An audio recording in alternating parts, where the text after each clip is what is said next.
This is the Real Footy podcast. Thanks for joining us to tip the round. My name is Marnie Vinall and I'm joined by Peter Ryan. Pete, how are you?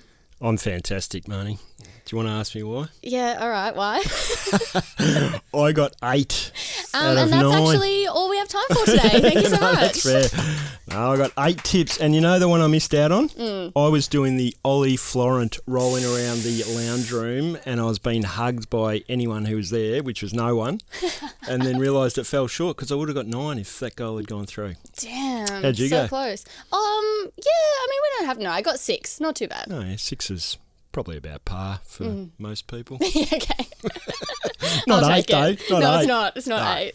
There we go. My level of excitement is high. Yeah, I bet. Okay, well, we always have the next round to look forward to. Gather Correct. round. Gather round. And you're heading over. I'm heading over for Gather Round. Yeah, it should be exciting for people in Adelaide, not so much for people in other parts of the world. But, yeah, look, it's a new concept. It should be interesting. And it makes this round a really difficult round to tip because everyone's bar Adelaide and Port Adelaide playing on neutral grounds and grounds they've never played on, and that's why I'm glad to have banked 8 last week because I reckon I'll fall like a stone this week. Maybe this is my time to shine. Correct. Yeah. Okay, well, first up, we've got Adelaide Carlton. What are your thoughts? I reckon it's the toughest one of the round, actually. Carlton are obviously winning lots of games, not been beaten yet, but really they're not exactly blowing the lights out. So I reckon Adelaide, I think, can win this game at home, big game, front of a big crowd, opening gather round. They're playing actually really good football, and this is their first test. They beat Carlton last year when Carlton were thinking that they were going to make finals, and that was their start of run of 4 losses and their abysmal end to the season. So I'm tipping Adelaide. You might have just talked me out of tipping Carlton, which is what I was going to do. No, don't do that. Don't do that. Because they're in good form, looking like they might make finals. You've literally just used all the excuses. So you're tipping Carlton? Yeah. Yeah. No, I think that's where the par people go, but, people who shoot eagle, they'll be shooting for Adelaide. All right, I'll see you here next week to discuss how that goes. Correct. Fremantle, Gold Coast. Well, this is another tough game, actually. This is played at Norwood Oval, which is actually the skinniest oval in the AFL. They've never played a premiership match there, but it's skinnier than Geelong. So Fremantle's defence should be able to go to work and stop Gold Coast from scoring, and I think Fremantle, given that they've stayed actually over in Adelaide for the week, they'll be well and truly settled and should beat Gold Coast. And I have a very lowbrow take here, which is that Fremantle's gather round jumpers just look amazing, and that's why I'm going to go Fremantle.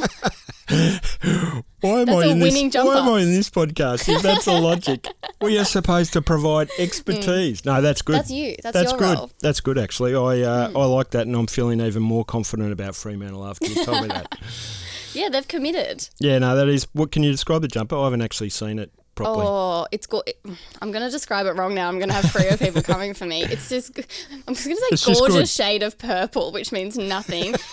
Deep royal purple with just a lot of the, multiple V's. I don't know, it just looks regal. It's a suffragette colour, isn't it? Purple, is it? Yeah. Yeah. Good reference. Dale Spender. Yeah. All right, great. Yeah, we'll go for Freo. Richmond, Sydney. Well, Richmond are in a world of pain after the weekend with Tom Lynch and Toby Nankervis out. That's really bad news, and they just didn't get their game going at all. They're relying on those centre clearances through Taranto and Hopper, and they haven't yet found their mojo. I'm tipping Sydney to win just because it's on neutral territory. I think Sydney can get the job done. Yeah, I'm in agreement with you there. Not much Richmond stars can do that are left if the engine isn't really working. Is that right? Without Nankervis? Because Nankervis is the most underrated player in that Richmond lineup, I reckon, so his loss is massive. Brisbane, North Melbourne. Brisbane, no conversation here that needs to be had beyond the fact that we're very much bullish on Brisbane beating North Melbourne, although the North Melbourne have been really good this year to start the year under Clarkson, and they've got 3 excellent footballers in Simpkin, LDU, Luke Davies-Uniacke and Sheasel, and hopefully Wardlaw gets a game because he's their other top pick. So that would give Brisbane something to think about, but I think Brisbane should be too good. Yeah, I agree. I tipped Collingwood over Brisbane, and that was a mistake last week because they are looking very good. I must admit that midway through or early in the second quarter, I texted someone and said that it was a bad tip to tip Brisbane, and then Brisbane kicked the next 10. So that's all I have to do now is text someone to say my tip was rubbish, and the whole game changes. All right, you're going to get a lot of texts from me talking about my tips during the game.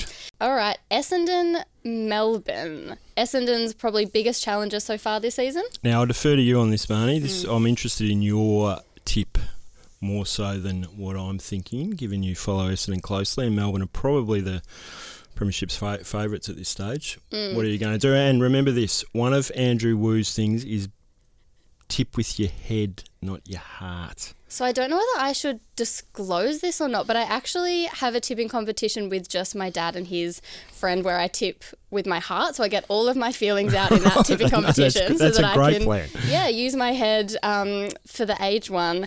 And I will definitely be tipping Melbourne, I think, without a doubt, for this game. I think Essendon showed a lot of fight over the weekend, but, I mean, kicking 11-22, they can't have a performance like that with a team like Melbourne.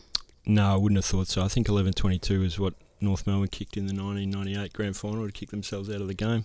Isn't that weird how my brain goes to that? Very impressive. Anyway, no, it's not impressive. It's kind of sad because I can't remember to put the washing out or something. Essendon have been really good this year, and Melbourne are just hard to tip against. I think you lock into a team like Melbourne and you take the odd loss, it's a surprise, but you're going to get at least 16 or 17 wins, so I'm tipping Melbourne. Yeah, I think that's an easy one. Port Adelaide and the Bulldogs. This is a tough game. This is a swing game as Wooey describes it. Your thoughts? I think I'm going to go the Bulldogs. I was really impressed with them against Richmond. I don't know what else. Yeah, it's a really hard one. I'm confidently going the Western Bulldogs. What are you going? Well, I'm going Port Adelaide only because they're at home, and they've... I think last week's win will give them some momentum. The Bulldogs were really brave against Richmond, but they'll need Bontempelli to stand up again, as he has the last 2 weeks, and surely Ken Hinkley will put a bit more work into stopping him than perhaps Richmond did. So I'm going to tip Port Adelaide. And I think that they'll be feeling a bit of that momentum from that very close win against You'd Sydney. think so, wouldn't you? I mean, the Bulldogs have been great though. They're a top 6 team, the Bulldogs, if everything's going right. So I'm sort of reluctantly tipping Port Adelaide, but just going with the home team. Where do you see Port Adelaide then? Top 6, top 8?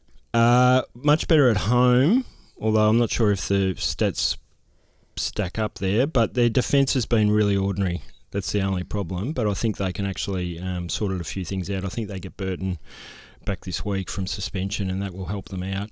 Gives them a bit of run out of defence. And as you said, that win will give them a bit of confidence. And it being on their home turf will definitely help, I think. Yep.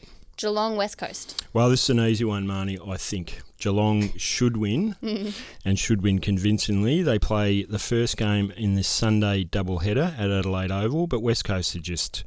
they're several soldiers down, and they're finding it hard to get going.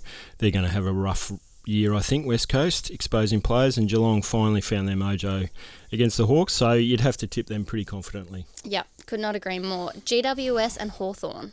I think that GWS... look, this is a tough game because GWS have won 1 game out of 4, and Hawthorn were okay for a half.